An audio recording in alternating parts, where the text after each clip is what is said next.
Pelaku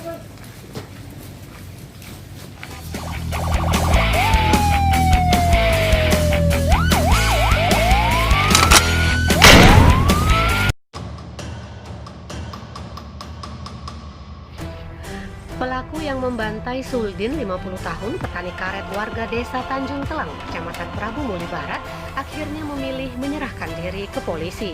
Dia adalah Jumaat 50 tahun yang tidak lain adalah tetangga korban. Sementara putranya Erik Ustrada 25 tahun sudah lebih dulu ditangkap oleh jajaran Polres Prabu Muli pada Minggu 6 Desember 2020 sekitar pukul 6:30 waktu Indonesia Barat.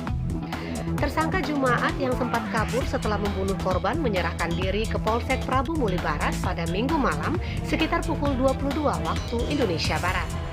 Kapolres Prabu Muli AKBP Siswandi didampingi Kasat Reskrim AKP Abdul Rahman mengatakan berdasarkan hasil pemeriksaan aksi pembunuhan tersebut bermula ketika korban mendatangi rumah Jumaat guna menanyakan isu yang beredar di masyarakat yang menyebutkan tersangka menuduhnya telah mencuri ayam.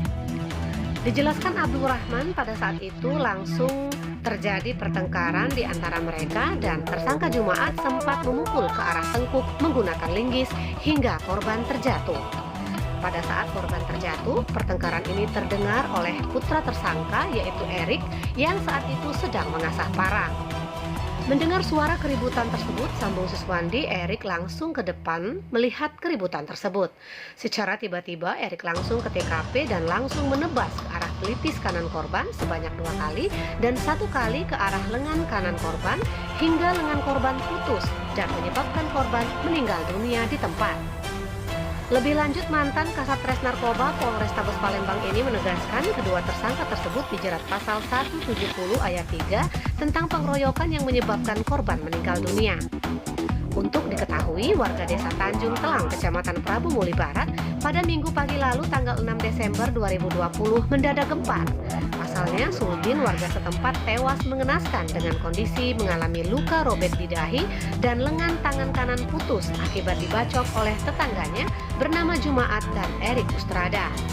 Pasca melakukan pembunuhan, Erik langsung menyerahkan diri ke Mapolsek Prabu Muli Barat. Sementara tersangka atas nama Jumaat melarikan diri.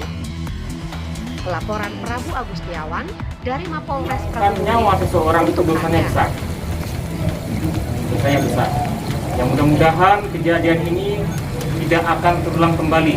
Saya akan meminta semua tokoh-tokoh masyarakat, tokoh agama untuk sama-sama turun selalu untuk jaga kesehatan. Saya kira itu, Garga.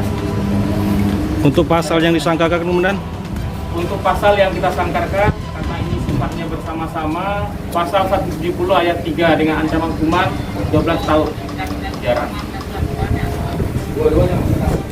Dua-duanya. Bapaknya ya? Ya. Nama D tadi malam menyerahkan diri Polsek Prabu Muli Barat. Sendiri, Dan? Sendiri.